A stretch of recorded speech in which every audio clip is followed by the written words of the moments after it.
Welcome on to the stage ma'am. ఇప్పుడు కూడా ఏదో ఒక పనిలో మునిగిపోయి ఉన్నారు అక్కడ. అలా నిలబడి సినిమాని నిలబెట్టేసినటువంటి సుప్రియ మ్యామ్ని మాట్లాడవలసిందిగా రిక్వెస్ట్ చేస్తూ. Thank you. యాక్చువల్లీ మళ్ళీ ఇంకో ప్రెస్ మీట్ పెడుతున్నాం, మళ్ళీ ఒకసారి మిమ్మల్ని అందరినీ కలవాలి అంటే ఏం మాట్లాడాలి అని అనుకున్నప్పుడు యాక్చువల్లీ మా వాళ్ళందరినీ థ్యాంక్ యూలు చెప్పుకోలేదు. సో మళ్ళీ అందరికీ లైన్లో కూర్చున్న వాళ్ళందరికీ thank you. And Bhaskar Bhatla గారిని నేను ఒక 2 months బ్యాక్ అడిగానండి, ప్లీజ్ వచ్చి మాట్లాడండి అని.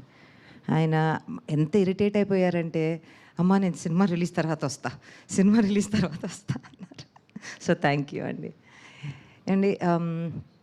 సో ఆడియన్స్ అందరికీ, ఎవరెవరు సినిమా చూశారో, ప్రెస్ ఫ్రెండ్స్ అందరికీ thank you. Mark Petla. So ఒక సినిమా చేసి రిలీజ్ చేసి దాని గెటింగ్ బ్యాక్ ద ఫీడ్బ్యాక్ అనే దానికన్నా ఎవరన్నా చూసి రాత్రి నేను ఎక్కడికి వెళ్తే మా ఫ్యామిలీ అందరూ వెళ్ళారండి థియేటర్కి అని చెప్పి పొద్దున్న ఫోన్ ఓపెన్ చేసుకుంటే వాళ్ళ మదర్ ఇన్ లా రెస్పాన్స్ ఉంది థియేటర్ నుంచి.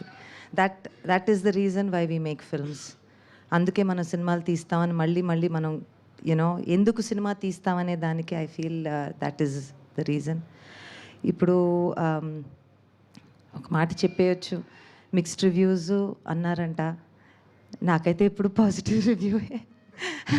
బట్ అవన్నీ దాటుకుని ఒక సినిమా చేయటానికి ఇప్పుడు ఎలా దాని వెనక్కున్న క్రియేటివ్ ఫోర్స్ ఉందో, whether it is Shaneel, Sesh, Ravi garu, Bheems garu, PK, Dhanush, the creative force ఎలా ఉంటుందో సినిమా తీసి రావాలి, దాన్ని తెరపైకి ఎక్కించాలి అనే దానికి definitely I think I will take credit as producer, because it's very important. ఎందుకంటే ఇంకా ప్రొడ్యూసర్స్ మనకి రావాలి. సినిమా తీయటం అంటే the credit always goes to the creative people, always. మీరే పోస్టర్ల మీద ఉంటారు, but I think that the person who is producing a film should be happy. వాళ్ళ స్కిల్ ఎంత దీంతో కూడబడి ఉంటుందో అనేది చాలామందికి తెలీదు. So I would like to say, నేను అన్నపూర్ణ స్టూడియోస్లో పనిచేస్తూ నేర్చుకున్నది ఇదే.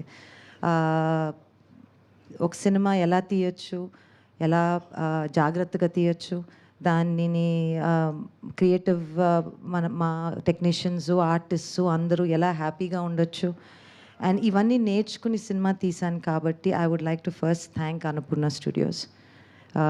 అది నా అంటే ఎందుకులేండి, అది నా ఏంటో చెప్పడానికి, it's everything for me.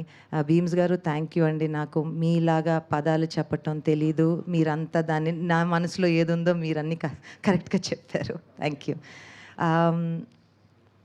So I think ఒక సమ్మర్లో ఒక మంచి సినిమా వచ్చి, ఒకవైపు ఐపీఎల్ అంటారు, ఒకవైపు ఇంకో సినిమా అంటారు, ఒకవైపు ఇంకేదో అంటారు, ఇవన్నీ దాటుకుని సినిమా బాగుంది అని ఎవరైనా చెప్పినప్పుడు మాత్రం ఆ సంతోషం మాత్రం వేరేగా ఉంటుంది. And I'm thoroughly enjoying that. And I'm so proud to have Dacoit అనే సినిమా తీయటం. I'm super proud. ఇది కూడా పని చేయట్లేదండి, మైక్ కూడా భయపడిపోతుందండి. ఎస్. సో డెకాయిట్ సినిమా తీసినందుకు I feel so proud of all of you all. And I think ఎక్కడో ఒక ప్రేమ కథ తీయటంలో ఉండే ఆనందం వేరండి. అండ్ ఐ థింక్ నేను ఆ ప్రేమ ఇప్పుడే మీరు ఆ పాట పాడుతుండగా, అక్కడ పాట వింటుండగా నాకు అనిపించింది, చాలా తక్కువ కథలకి ఇలాంటి ఆపర్చునిటీస్ వస్తాయి. ఇలాంటి ఆపర్చునిటీ ఇచ్చినందుకు, రాసినందుకు Sesh, Shaneil, thank you guys. Thank you so much ma'am. మీరు మాట్లాడుతుంటే అలా వినాలనిపిస్తుంది. అంటే ఎస్ఎస్ క్రియేషన్స్లో simple yet strong Supriya garu. So thank you so much ma'am for backing up this wonderful project. And ఈరోజు మా అందరి ముందుకి ఇంత అద్భుతంగా తీసుకొచ్చినందుకు కూడా. So yes.